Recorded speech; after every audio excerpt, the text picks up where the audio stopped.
Hi, I'm Wilander. Today I'm ranking Novak Djokovic's achievement on the tennis court. So we're going to start with 7 Wimbledons. 7 Wimbledons is good.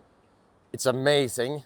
I'm going to stick that one down at number 4. 7 Wimbledons is unbelievably hard to do because Roger Federer was so dominant at Wimbledon. So that's an amazing, he wasn't necessarily grass court specialist. 3 US Opens.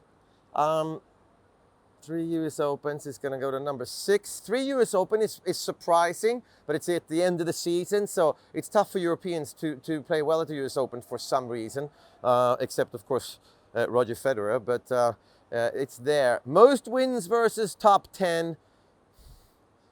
We're just going to stick that one down at number 8. I mean, that's a great record.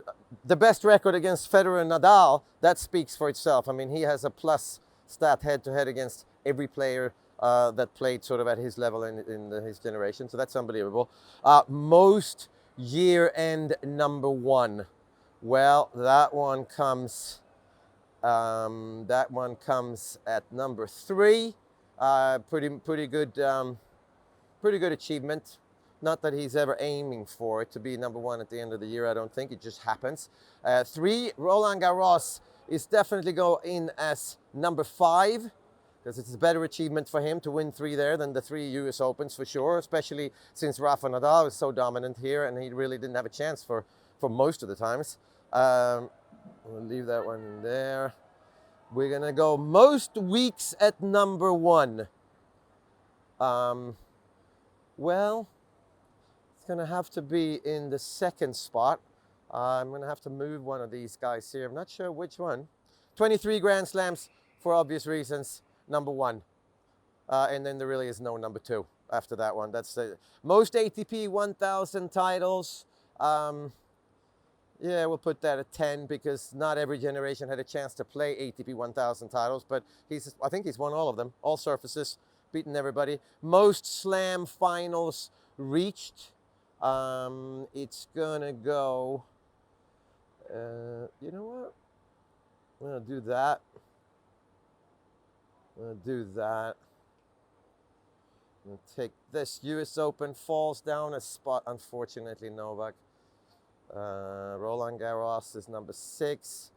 Number 7 in Wimbledon is number 5. And then, of course, 10 Australian Opens is absolutely incredible, which is why he's won 23 Grand Slams, because he starts off every year by winning the Australian Open. I've done that 3 times, and it changes your whole outlook on the whole year. And I always did very well at the French Open afterwards. I had a good year when I won the Australian Open. So that's it. Number 1, 23 Grand Slams, of course. Number 2, most weeks at number 1. That, as a professional player, is a huge achievement personally. Most year in number 1, yeah, I guess, but that's the computer putting the stuff in the right place. So you can't really do anything about that. 10 Australian Opens, unbelievable. 7 Wimbledons for him. It's incredible. I never thought he was going to be a grass court specialist, but he's become a grass court specialist. That one, nearly, together with Roger Federer and most probably Pete Sampras. 3 Roland-Garros.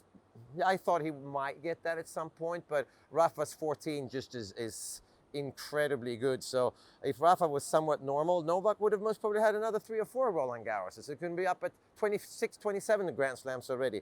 3 US Open.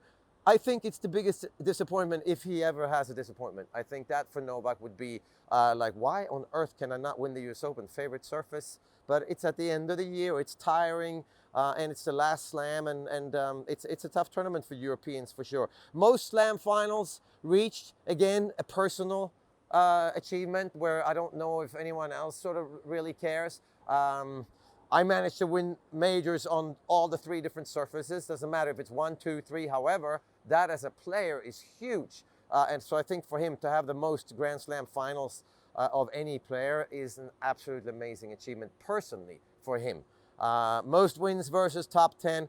That's just a day-to-day business that he runs that is better than most people, but wouldn't put that as that important. And then most ATP 1000 titles. The incredible thing about that is that he's doing that as well. He's won the most Grand Slams, and he's won the most ATP titles. So he's been the most consistent player in the last 15 years. So yeah, I hate the expression, the GOAT, even though I see a GOAT here. I would have liked to call it the boat race.